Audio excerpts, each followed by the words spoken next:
Alhamdulillah, puji serta syukur marilah kita panjatkan kepada Allah Subhanahu wa taala atas berbagai limpahan karunia-Nya dan nikmat-Nya kita dapat berkumpul di tempat yang mulia ini, Masjid Al-Mukhlisin Telkom Bidal Jakarta Utara, dalam keadaan sehat walafiat.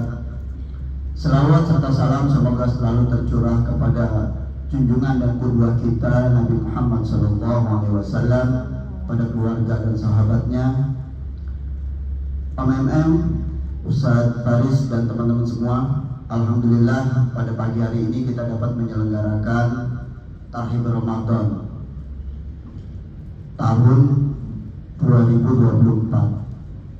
Jadi rasanya baru belum lama kita tarhib, sekarang udah tarhib lagi, atau tahun 1445 Hijriah. Baik, bismillahirrahmanirrahim. Assalamualaikum warahmatullahi wabarakatuh. Waalaikumsalam warahmatullahi wabarakatuh. Alhamdulillahirrahmanirrahim. Puji syukur kita panjatkan kepada Allah Subhanahu wa taala bahwa pada hari yang berbahagia ini, alhamdulillah, hari Senin tanggal 4 Maret kita bisa bersama-sama di sini berkumpul dalam acara menyambut bulan suci Ramadan. Yang saya hormati Pak Ustadz Faris, kemudian Ketua MTTG, Ketua Sekar, dan semua yang hadir pada kesempatan hari ini. Mudah-mudahan Allah SWT memberikan keberkahan, memberikan amal ibadah atas kehadiran Bapak dan Ibu sekalian. Nah, rekan-rekan, jadi hari ini kita menyambut bulan suci Ramadan. Makanya nanti ada Pak Ustadz akan memberikan pencerahan untuk kita semua. Nah, saya selaku senior leader, selaku pimpinan di sini, ada beberapa hal yang bisa pesankan kepada kita sekalian, rekan-rekan. Pertama, tanya Pak Ustadz itu, jelas 7 golongan yang nanti akan mendapatkan perlindungan di akhirat, dan salah satu perlindungan, dan semua manusia di akhirat nanti butuh perlindungan dari Allah Subhanahu wa taala. Tapi pada saat itu Allah akan mengatakan, sorry, hanya 7 golongan yang akan aku lindungi. Pada saat itu katanya Pak Ustadz ya, matahari berjarak 1 jengkal dengan kebun-kebun kita. Apa yang salah satu dari 7 yang dilindungi Allah pada saat itu oleh Allah Subhanahu wa taala, pemimpin yang adil. Nah, saya selaku pemimpin di sini, ya, dan semuanya kita pemimpin, semua kita adalah pemimpin. Pertama tadi, karena ada tugas saya sebagai pemimpin di situ. Ya, yang kedua, saya juga ingin mendapat pahala dari apa yang teman-teman kerjakan. Enak jadi pimpinan gitu ya. Anak buah sholat, kita dapat ibadah, dapat pahala. Ya kan, gitu jauh. Kalau Aziz nggak sholat, ingetin supaya apa? Supaya kita juga dapat pahalanya, gitu ya. Jangan sebaliknya. Nah, tidak ada, jangan dipertentangkan teman-teman. Karena tidak ada larangan kita untuk maksimalkan ibadah. Yang penting teman-teman profesional. Ya.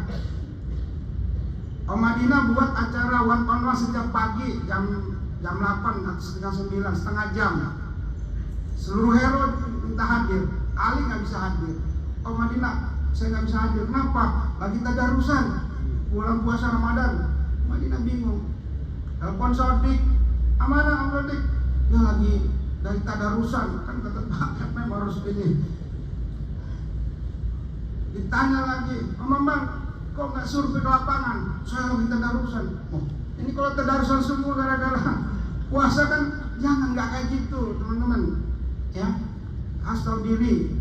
Pagi misalnya duha, tadarusan silakan. Habis itu kita laksanakan ini tugas kita. Dan tidak ada negosiasi teman-teman. Jadi mau bulan puasa ke, mau apa ke, mau Ramadan ke, mau apa ke, target tetap ada, tetap melekat di kita. Jadi tugas kita tetap sama.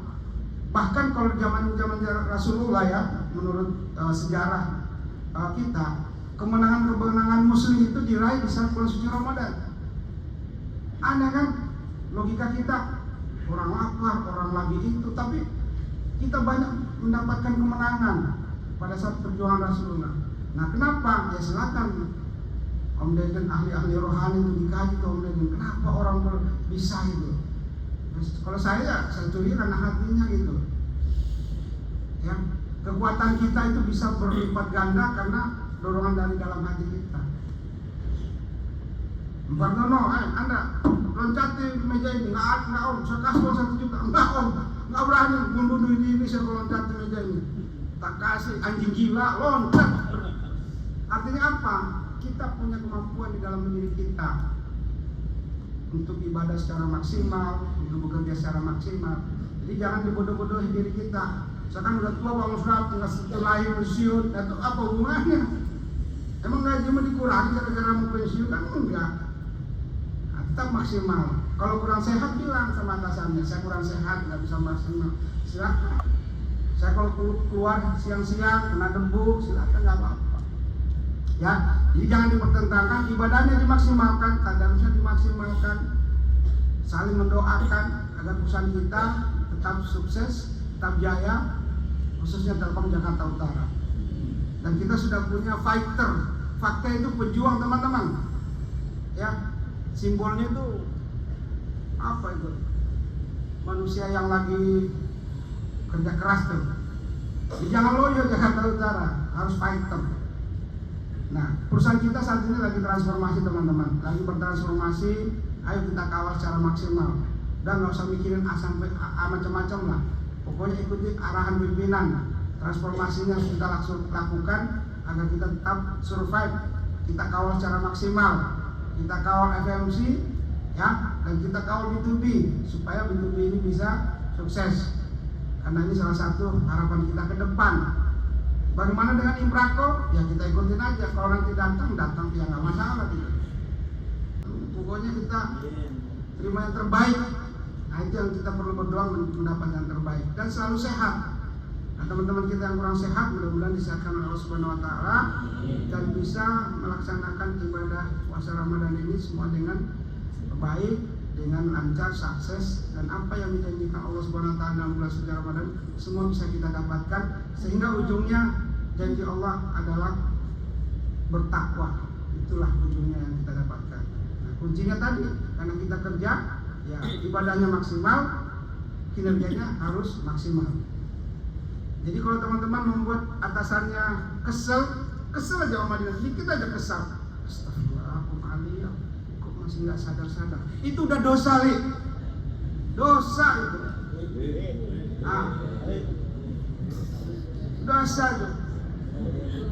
Omeko kan sudah bilang setiap pagi hero-hero posting kegiatan lapangan. Omeko udah 2 hari, merama 2 hari belum posting.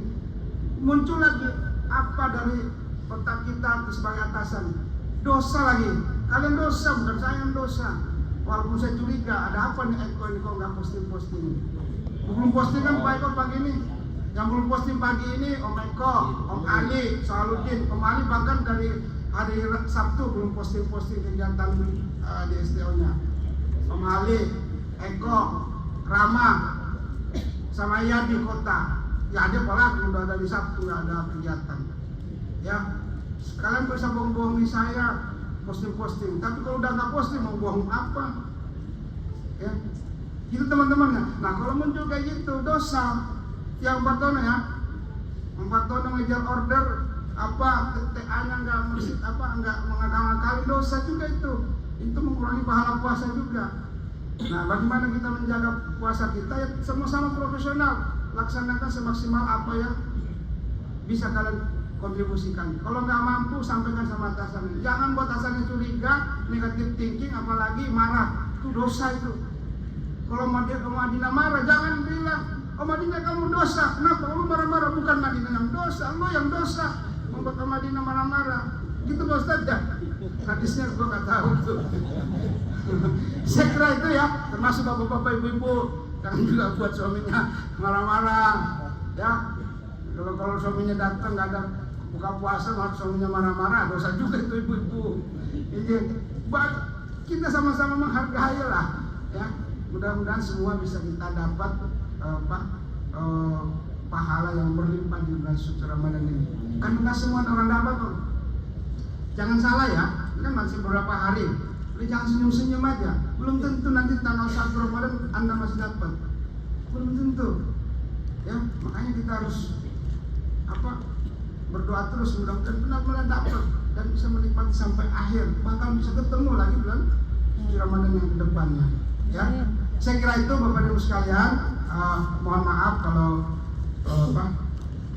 panjang dan lebihnya, karena memang saya duduk di sini Pak Ustaz biar sedikit kayak Ustaz juga. Kalau saya berdiri kan omadina gitu ya. Sekali lagi saya atas nama pribadi dan keluarga serta mewakili seluruh national leader, mohon maaf lahir dan batin jika selama ini ada hal-hal yang kurang berkenan selama kita berinteraksi, mohon dimaafkan. Dan kita masuk bulan suci Ramadan ini dengan semua membuka lembaran putih, dan kita bisa mengisi lembaran itu dengan tinta-tinta yang terbaik dengan penuh amal ibadah. Madinah dan kawan-kawan yang DTG, ya, Bu Nati dan semua rekan-rekan, terima kasih atas terselenggaranya acara ini. Kurang lebihnya mohon maaf. Wabillahi taufiq wal hidayah dan doa kami wa yasir. Assalamualaikum warahmatullahi wabarakatuh. Langsung menuju ke acara inti pada pagi hari ini, yaitu adalah Tahlil Ramadan yang akan dibawakan oleh Ustadz Ahmad Faris yang akan mengusung tema mengenai Ramadan di hati, Ramadan dinanti, dalam informasi dan terus berkontribusi. Bismillahirrahmanirrahim. Assalamualaikum warahmatullahi wabarakatuh. Waalaikumsalam warahmatullahi wabarakatuh. Alhamdulillah, wassalatu ala rasulillah, amma ba'd. Yang sama-sama kita hormati Pak CM kita, Pak Muskaf Muzakkar, insyaallah. Ustaz Muskaf Muzakkar. Iya, insyaallah. Alhamdulillah ya. Banyak sekali saya dapat pencerahan dari beliau barusan, alhamdulillah.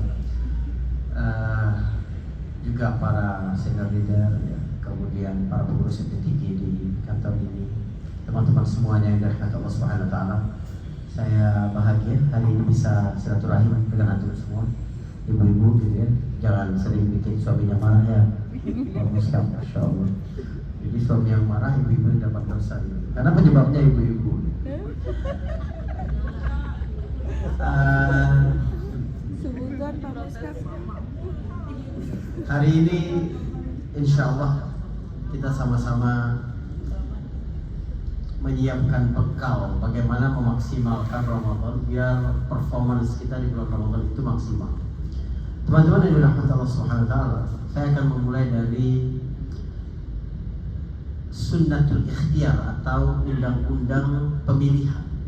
Allah Subhanahu wa taala itu kalau menciptakan sesuatu, Allah pasti memilihkan yang terbaik. Allah menciptakan para malaikat.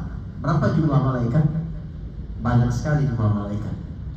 Masing-masing kita ini setidaknya punya 22 personal assistant malaikat. Malaikat pencatat amal baik, malaikat pencatat amal buruk, malaikat hafadzah siang 10 orang, 10 malaikat, dan 10 malaikat lagi malaikat hafadzah malam. Jadi malaikat hafadzah itu malaikat yang bertugas menjaga manusia. Itu per orang sudah ada 22 malaikat. Belum lagi malaikat-malaikat yang Allah Subhanahu wa taala tugaskan memenuhi alam semesta ini. Kalau mau lihat berapa jumlah banyak malaikat, waktu Nabi Isra Mi'raj di langit ketujuh itu kan Nabi berjumpa dengan Nabi Ibrahim alaihissalam sedang bersandar di Ka'bah yang ada di langit ketujuh. Jadi Ka'bah itu ada dua, ada satu yang di bumi, ada yang di langit ketujuh gitu ya. Dan antum nggak perlu visa sebenarnya ke situ itu. Asal bisa terbang silakan. Cuma Ka'bah yang ada di langit ketujuh itu disebut Baitul Ma'mur. Itu setiap hari ada 70.000 malaikat yang tawaf. Dan kata Jibril, malaikat yang tawaf pada hari itu tidak bisa mengulanginya lagi sampai hari kiamat. Jadi setiap hari ada 70.000 malaikat yang berbeda di situ. Bayangkan berapa banyak jumlah malaikat-malaikat. Nah, dari jumlah yang banyak itu Allah memilih 10 malaikat utama. Dari 10 itu Allah memilih lagi 2 malaikat yang paling mulia. Dari 2 itu Allah pilihkan lagi. Yang paling mulia lagi adalah malaikat Jibril. Setelah Mikail, malaikat Jibril. Jadi malaikat Jibril ini malaikat yang paling agung dari kalangan malaikat. Allah menciptakan manusia dari Adam alaihissalam sampai nanti manusia terakhir. Kita nggak tahu kapan kiamat. Dari jumlah manusia yang banyak itu, Allah pilihkan 124.000-nya adalah nabi. Dari 124.000 itu Allah pilih lagi 313-nya adalah rasul. Dari 313 itu, dari hadis Ibnu Abbas ini, dari 313 itu Allah pilih lagi 24 atau 25 namanya disebut di dalam Al-Quran. Sebab ulama berselisih pendapat tentang Dzulkifli nabi apa bukan, ya rasul apa bukan.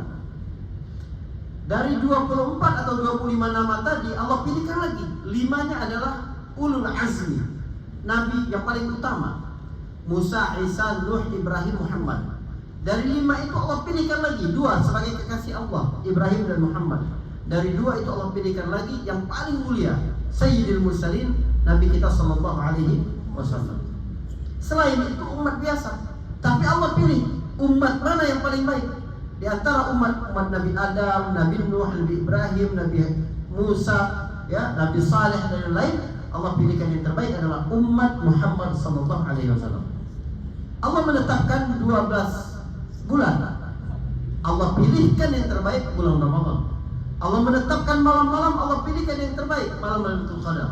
Allah turunkan kitab-kitab, Allah pilihkan yang terbaik kitab Al-Quran. Subhanallah. Apa gunanya saya sampaikan beberapa fakta tadi di atas?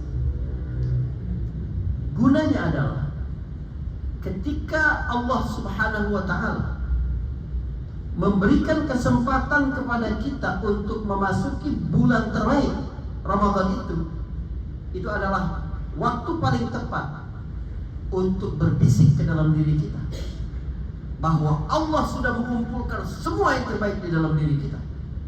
Waktu yang paling tepat untuk berkata kepada dirimu, wahai diri, engkau adalah umat yang terbaik, dari nabi yang terbaik, yang mendapatkan kitab terbaik, diantar oleh malaikat terbaik. Hari ini Allah izinkan berada di bulan terbaik. Bagaimana cara seseorang melihat dirinya seperti itu?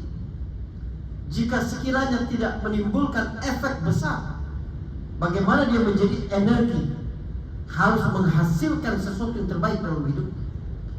Makanya di dalam agama kita ini segala sesuatu itu bisa bernilai ibadah. Maka kita harus benar nanti. Jangan hanya berpikir bahwa hanya sholat, hanya mengaji, hanya umrah, ya, hanya berdakwah yang disebut dengan amalan-amalan akhirat. Lalu kita sebut bekerja, meniti karir, berbisnis, berinvestasi, itu urusan dunia. Keliru. Sesuatu itu disebut duniawi dan ukhrawi bukan ditentukan dari jenis pekerjaan, tapi dia ditentukan dari motif apa di balik itu. Jadi apapun yang kita lakukan, kalau sekiranya itu dapat memberikan efekmu di akhirat, maka itu urusan akhirat. Nabi SAW membangun pasar di Madinah, lalu di dalamnya Nabi masukkan satu nilai, at-tajirus sadiqul muslim ma'an nabiyyina was-siddiqina wasyuhada was-salihin. Seorang pedagang muslim yang jujur nanti di akhirat akan dibangkitkan bersama para nabi, para siddiqin, para syuhada, para salihin. Nabi bukan bicara tentang para ulama, bukan bicara tentang ahli ibadah. Nabi bicara tentang pedagang, para bisnismen. Tapi itu menentukan nasib dia di akhirat nanti bersama para nabi. Itu bukan kedudukan yang kecil, bukan kedudukan yang rendah. tinggi sekali, dibangkitkan bersama para rasul, para pedagang ini. Nabi bicara para bisnismen. Maka sesuatu itu dilihat, akhirat apa dunia, bukan dilihat dari jenis pekerjaannya. Anda melihat mengaji, berdakwah, pergi umrah, berwakaf misalnya, itu urusan akhirat. Belum tentu. Kalau motifnya biar terkenal, biar dapat pujian, biar dapat pengakuan, biar dapat pengikut, biar dapat keuntungan duniawi, itu urusan dunia. Walaupun semua mata melihatnya melakukan perbuatan akhirat. Sebaliknya, seseorang bekerja, antum keluar rumah, niatkan untuk akhirat. Ada membantu komunikasi yang lebih baik, membantu ya aplikasi yang lebih bagus, membantu untuk kepentingan bangsa ini. Niatkan itu. Lalu Anda yakin bahwa manusia terbaik di sisi Allah. Kata Nabi, versi Nabi adalah yang paling banyak memberikan manfaat. Kita bisa memberikan manfaat sesuai dengan keahlian kita. Anda sedang melakukan kegiatan ukhrawi, walaupun semua orang melihat Anda pakai seragam, harus absen, harus apa. Subhanallah. Kita bekerja karena Allah. Saya bilang ke istri saya dokter, saya bilang, kamu kalau pergi kerja, jangan niat untuk cari uang. Cari uang urusan laki-laki. Kita yang tanggung jawab utama dalam keluarga. Dari sebelum nikah saya bilang ke istri saya, makan, pangan, ya, papan, sandang yang layak untuk manusia biasa yang bisa saya lakukan harus dari kantong saya. Kalau kamu dapat hasil, buatmu, terserah kamu mau apakah. Tapi niatkan untuk membantu orang. Sedangkan yang menyembuhkan adalah Allah Subhanahu wa taala. Ini kekuatan tauhid yang menenangkan sekali. Teman-teman, Anda kerja buat apa? Kalau untuk mencari rezeki sudah ditentukan oleh Allah Subhanahu wa taala. Bekerja itu karena Anda memiliki profesionalitas. Anda mendapat amanah. Anda menunaikan itu. Anda menjalankan syariat. Anda dapat pahala. Rizki sudah ditentukan Allah 50.000 tahun sebelum manusia diciptakan. Nasib kita ini sudah ditentukan. Rizki Anda sudah dicatat pada saat Anda berumur 120 hari di dalam kandungan. Gak akan mengubah apapun. Anda kalau lihat rizki Allah SWT, kenapa kita penting bicara ini? Karena banyak orang yang performanya naik ketika berkaitan dengan uang saja. Dan Anda kalau yakin tentang hal ini, gak mungkin ada yang korupsi, gak mungkin ada yang serakah, gak mungkin ada yang pelit. Karena rizkinya sudah ditentukan oleh Allah. Allah mustahil mencabut nyawa seseorang sampai sempurna rizkinya. Jadi kalau rizki sudah ditentukan, jika ada orang yang mengambilnya dari yang haram, bukan dia menambah cetakan rizkinya, bukan. Dia hanya mengubah yang harusnya datang dari jalur yang halal, dia tidak sabar, dia mau cepat datang dari jalur yang haram. Tapi di akhir umurnya Allah buat dia luput dari rezeki-rezeki itu. Walaupun uangnya banyak, tapi ada penyakit, gak bisa makan ini, gak bisa makan itu, gak bisa. Itu rezeki manusia. Harus benar kita dalam memahami itu. Allah sudah catat semua. Rezeki saya dari umur 120 hari dalam kandungan, sudah Allah buat. Cetakannya itu begini, udah gitu. Pak GM, karena GM ya besar dikit, gini lah gitu. Terus macam-macam rezeki. Saya tuh nggak mungkin wafat kecuali udah penuh di situ. Anda lihat ada keluarga kita koma berbulan-bulan, tapi nggak mati-mati. Tiba-tiba kesadarannya membaik, keluarganya senang sekali. Bagus sekali, kasih minum. Dikasih minum 2 sendok air putih, setelah itu meninggal. Allah masih tahan berbulan-bulan karena masih ada rezeki dia 2 sendok air itu. Masih ada rezeki yang berkaitan dengan udara, oksigen gitu, dan lain-lain sebagainya. Ini cara Allah mengatur semua. Semuanya sudah diatur oleh Allah Subhanahu wa taala. Anak saya sakit, gak pernah saya bilang ke anak saya minum obat biar sehat. Enggak. Yang menyembuhkan itu Allah. Minum obat itu menjalankan perintah Nabi, perintah agama. Nabi berkata, tadawaw wala tatadawaw bil haram. Berobatlah kamu, tapi jangan berobat dengan yang haram. Sedangkan yang menyembuhkan, wa idza maridtu fa huwa yashfin. Allah yang menyembuhkan. 2 tahun setengah kita dilanda COVID-19. Cara Allah mengingatkan tauhid paling kuat dalam sejarah umat manusia. Bayangkan sampai hari ini obat COVID belum ditemukan. Tapi tingkat kesembuhan 91%. Allah ingin mengingatkan kita, kalau menyembuhkan urusan Allah. Kalian walaupun gak ketemu obatnya, tapi aku sembuhkan. Allah Subhanahu wa ta'ala berkuasa atas semua. Kita bicara tentang rezeki. Apa standar manusia diberi rezeki? Apa? Tidak ada, teman-teman. Standarnya apa? Ijazah. 6 orang dari 10 orang paling kaya di dunia ini bukan sarjana. Anda lihat dari apa? Jam kerja? Enggak. Warung-warung Indomie sama bubur kacang itu 24 jam. Penghasilannya cuma berapa? Coba bayangkan. Ada orang yang kerjanya cuma dari jam 11 sampai jam 1, cuma makan siang aja. Rapat, meeting apa gitu, RUPS atau segala macam dan lain-lain. Yang meeting bisnis, yang mitra bisnis, cuma 2 jam, 3 jam, rezekinya gimana? Waktu kerja juga bukan standar. Kecerdasan tidak. Saya belajar di Al-Azhar itu, gurunya profesor semua. Naik bis sama saya, ekonomi, tidak pakai AC, berdiri. Coba bayangkan. Apa ukurannya? Ahli ibadah. Nabi SAW berhari-hari menahan lapar. Siapa yang lebih besar ibadahnya kepada Allah? Jangan berharap kita rajin sholat menjadi keuntungan dunia. Tidak ada apa-apanya. Allah sayang kepada kita itu bukan diukur dari seberapa banyak Dia memberikan keuntungan dunia. Perhatikan, ini prinsip penting banget dalam kehidupan. Segala sesuatu yang Allah berikan kepada orang beriman, tapi Allah juga berikan kepada orang kafir, berarti sesuatu itu tidak ada nilainya di sisi Allah. Jika Allah berikan kepada ahli ibadah, tapi juga Allah berikan kepada ahli maksiat, berarti itu bukan ukuran Allah cinta kepada seseorang. Allah berikan harta kepada Nabi Sulaiman, tapi Allah juga berikan kepada Qarun. Berarti Anda diberikan harta bukan tanda Allah sayang sama Anda. Buktinya Qarun dikasih. Allah berikan kekuasaan kepada Nabi Daud, tapi Allah berikan kekuasaan kepada Fir'aun. Kekuasaan bukan standar Allah sayang kepada Anda. Tapi jika Allah memberi rezeki yang hanya diberikan kepada orang beriman, tidak diberikan kepada orang kafir, tidak diberikan kepada orang-orang fasik, itu tanda Allah sayang. Keinginan untuk bangun malam di sepertiga akhir hanya Allah berikan kepada orang-orang mukmin. Rasa empatimu kepada perjuangan di Palestina hanya Allah berikan kepada orang-orang mukmin. Sholat duha, hati yang resah kalau belum sholat padahal waktu sudah di ujung, itu hanya diberikan kepada orang mukmin. Itu tanda Allah sayang kepadamu itu. Ramadan ini mengembalikan itu, menjadikan Allah sebagai sentral dalam kehidupan kita. Itu makna ikhlas. Satu ibadah yang memang kita lakukan karena Allah Subhanahu wa ta'ala. Sebab Ramadan itu, puasa itu sifatnya pasif. Dia tidak tampak. Orang pergi haji biar apa? Biar di baliho nanti nyalek ada hanya. Orang bagi-bagi kaos, bagi-bagi beras, bagi-bagi bansos untuk kampanye. Karena kelihatan. Tapi kalau puasa tidak terlihat. Anda bisa banget makan diam-diam, minum diam-diam, gak ada yang lihat. Lalu ke rumah pura-pura puasa, di kantor pura-pura puasa, bisa.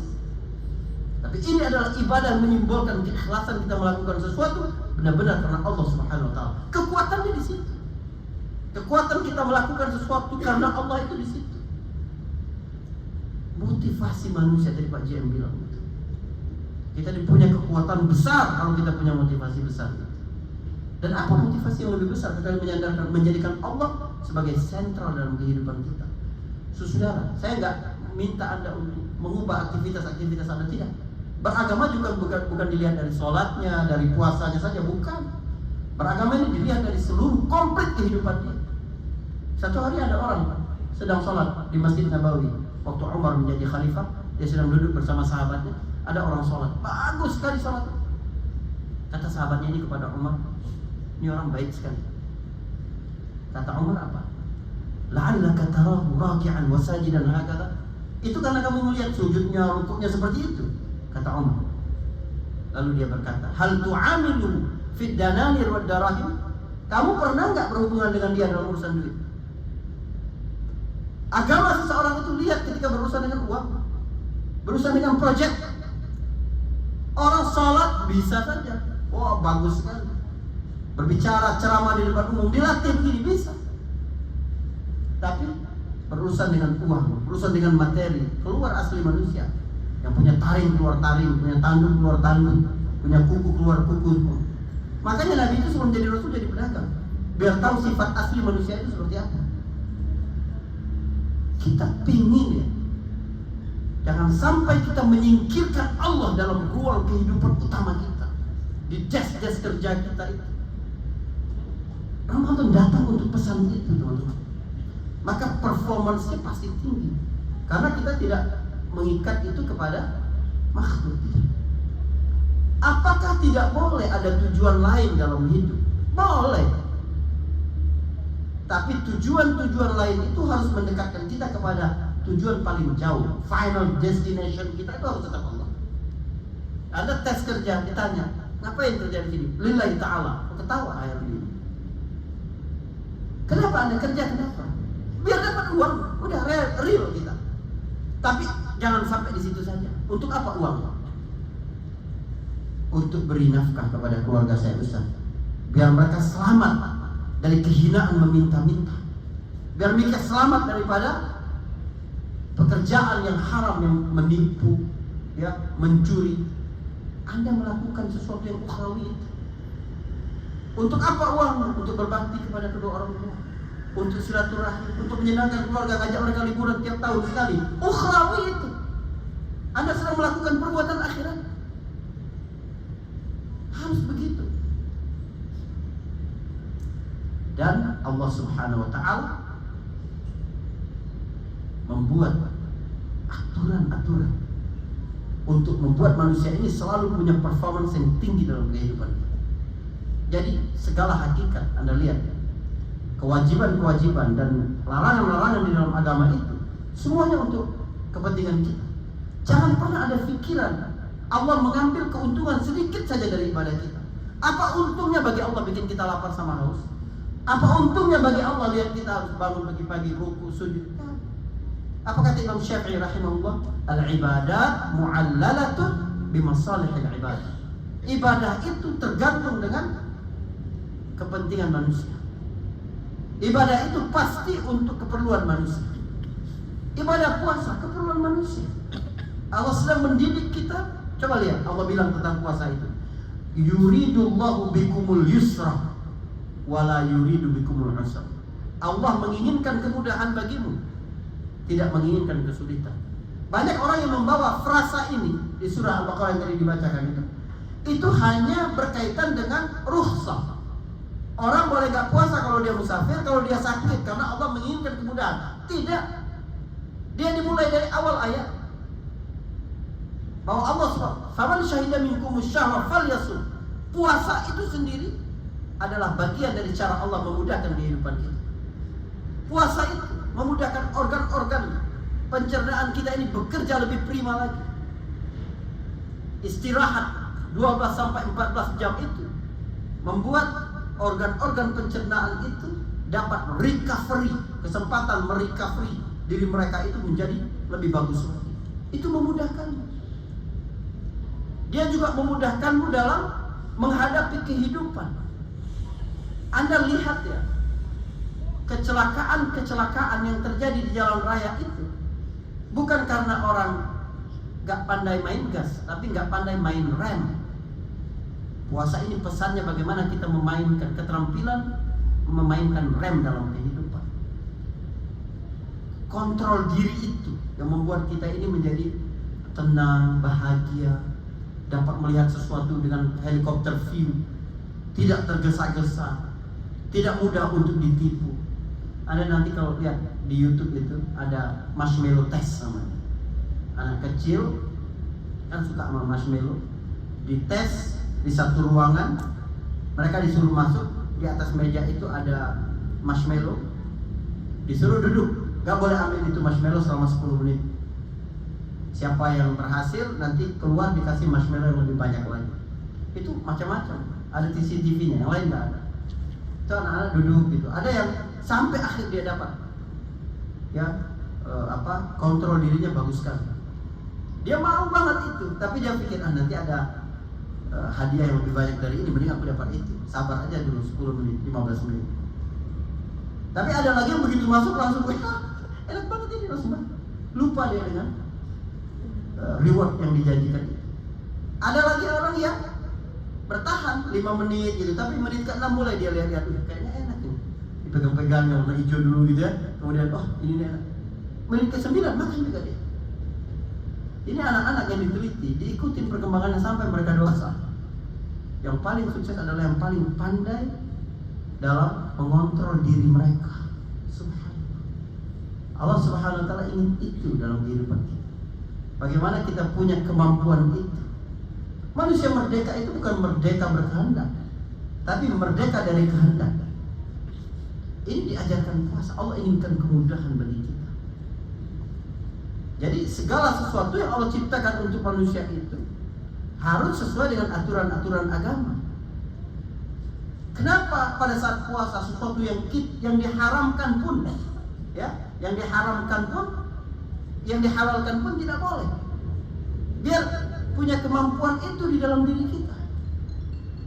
Kemampuan menahan itu mahal sekali. Tidak semua orang dapat lakukan itu. Ini adalah kekuatan yang tersembunyi yang ada di dalam diri manusia melalui ibadah puasa. Bagaimana kita mengatur hawa nafsu? Teman-teman sekalian, coba ini saya sampaikan. Allah Subhanahu wa taala membekali manusia itu akal dan hawa nafsu ya. Yang baik yang mana? Akal apa hawa nafsu? Akal. Hawa nafsu baik apa enggak? Hawa nafsu itu baik. Allah mustahil menciptakan sesuatu yang tidak baik. Jadi Allah membekali manusia akal dan hawa nafsu itu dua-duanya baik. Tapi syarat dan ketentuan berlaku. Akal yang digunakan tidak sesuai dengan ketentuan Allah buruk. Begitu juga hawa nafsu. Hawa nafsu itu dalam diri manusia, dia seperti BBM yang membakar mesin, membuat dia bergerak. Itu harus ada BBM. Tapi ingat, BBM itu baru bekerja dengan baik kalau dia berada di dalam saluran yang tepat. Maka Allah Subhanahu wa taala tidak mungkin membekali satu jenis hawa nafsu kepada manusia kecuali Allah Subhanahu wa taala sediakan kanal saluran yang halal untuk itu. Dan itu membuat manusia menjadi melejit performance. Allah menitipkan hawa nafsu kepada lawan jenis. Allah berikan kanal halalnya pernikahan. Allah berikan hawa nafsu suka kepada materi, kepada harta. Kenapa? Nggak mungkin manusia nggak cinta sama harta. Tapi Allah Subhanahu wa taala sediakan kanal yang halalnya, jual beli, jasa, ya, bekerja. Itu semua adalah kanal yang halal. Tapi kalau BBM tidak berada di dalam saluran yang tepat, tumpah kemana-mana, oh itu bahaya, terbakar, meledak. Begitu juga hawa nafsu. Coba antum bayangkan, manusia begitu meninggal dunia, terputus semua amalannya kecuali 3. Salah satunya apa? Anak yang saleh. Kalau nggak ada hawa nafsu, nggak jadi itu anak.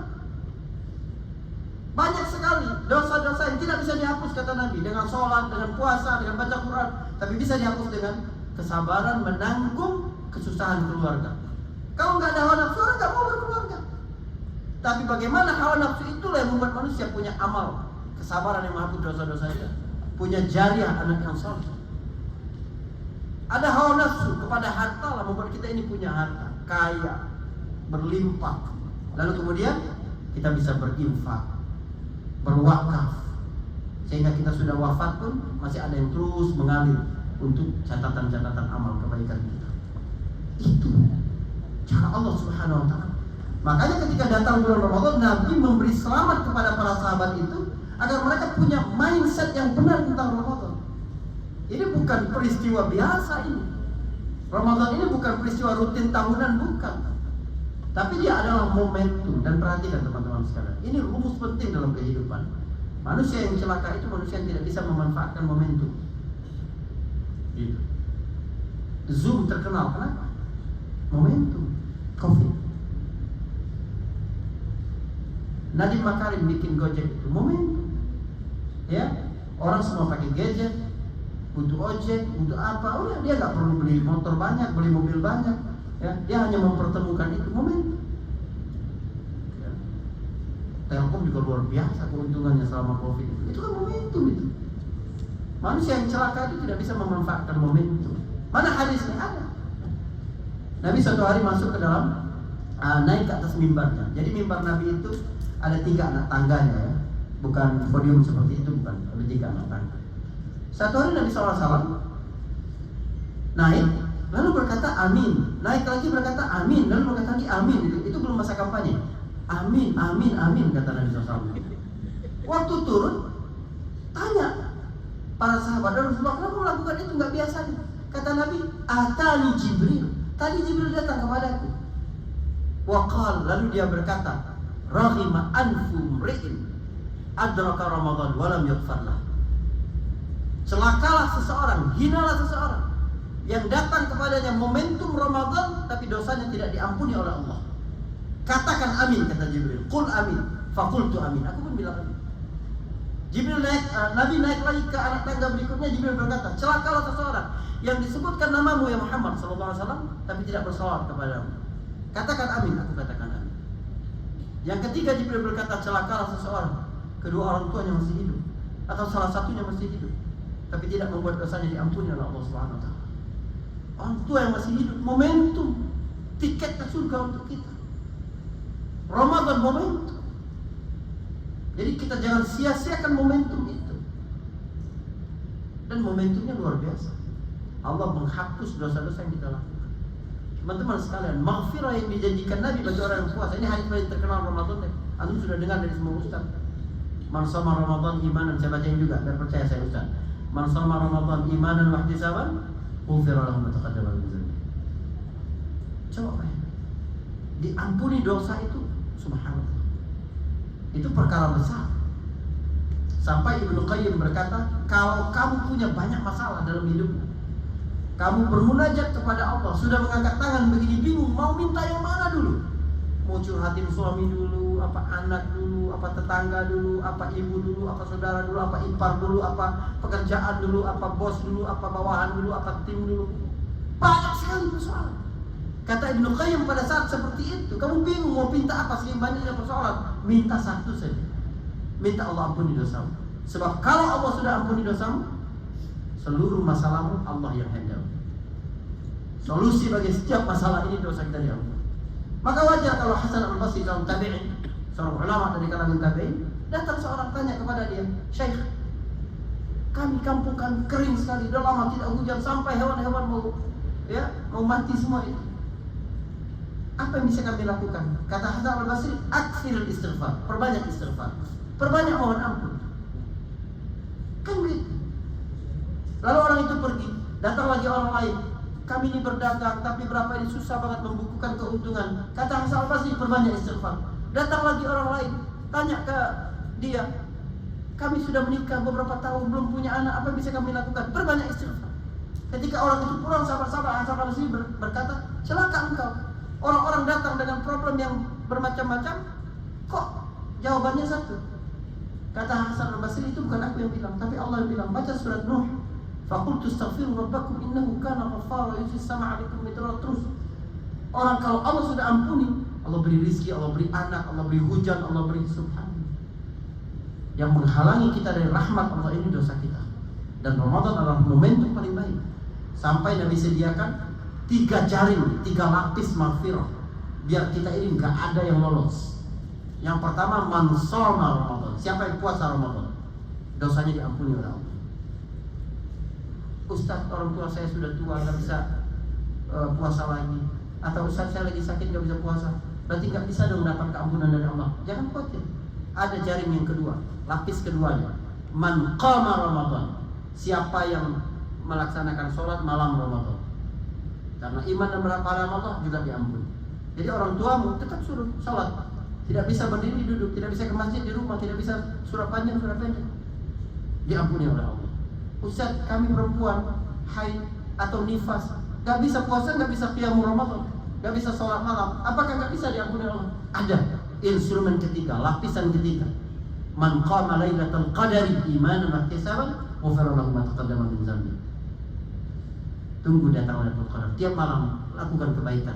Berharap itu adalah malam Lailatul Qadar. Kamu sengaja melakukan itu karena Allah semata, Allah ampuni dosamu karena Allah semata. Ini momentum. Dan manusia yang celaka adalah manusia yang tidak bisa memanfaatkan momentum. Mungkin ini yang bisa saya sampaikan karena menjadi selesai. Bismillahirrahmanirrahim. Alhamdulillahirabbil alamin. Allahumma shalli ala Muhammad wa ala ali Muhammad.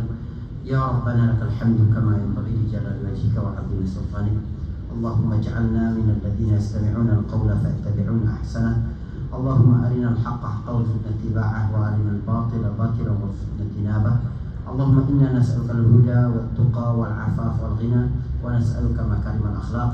اللهم أعنا على ذكرك وشكرك وحسن عبادتك. اللهم إنا نسألك رضاك والجنة ونعوذ بك من سخطك والنار. اللهم اغفر لنا ولوالدينا وارحمهم كما ربونا صغارا ولجميع المسلمين والمسلمات والمؤمنين والمؤمنات الأحياء منهم والأموات إنك سميع قريب مجيب الدعوات. اللهم إنا نسألك من خير ما سألك عبدك ونبيك محمد صلى الله عليه وسلم ونعوذ بك من شر ما استعاذك منه عبدك ونبيك محمد صلى الله عليه وسلم. اللهم إنا نسألك علما نافعا وعملا متقبلا وشفاء من كل داء. ربنا لا تزغ قلوبنا بعد إذ هديتنا وهب لنا من لدنك رحمة إنك أنت الوهاب. ربنا هب لنا من أزواجنا وذريتنا قرة أعين واجعلنا للمتقين إماما. ربنا آتنا في الدنيا حسنة وفي الآخرة حسنة وقنا عذاب النار. وصلى الله على محمد وعلى آله وصحبه وسلم والحمد لله رب العالمين. السلام عليكم ورحمة الله وبركاته. رمضان تيبا رمضان تيبا رمضان تيبا مرحبا يا رمضان مرحبا يا رمضان مرحبا يا رمضان مرحبا يا رمضان. رمضان تيبا رمضان تيبا رمضان تيبا مرحبا يا رمضان مرحبا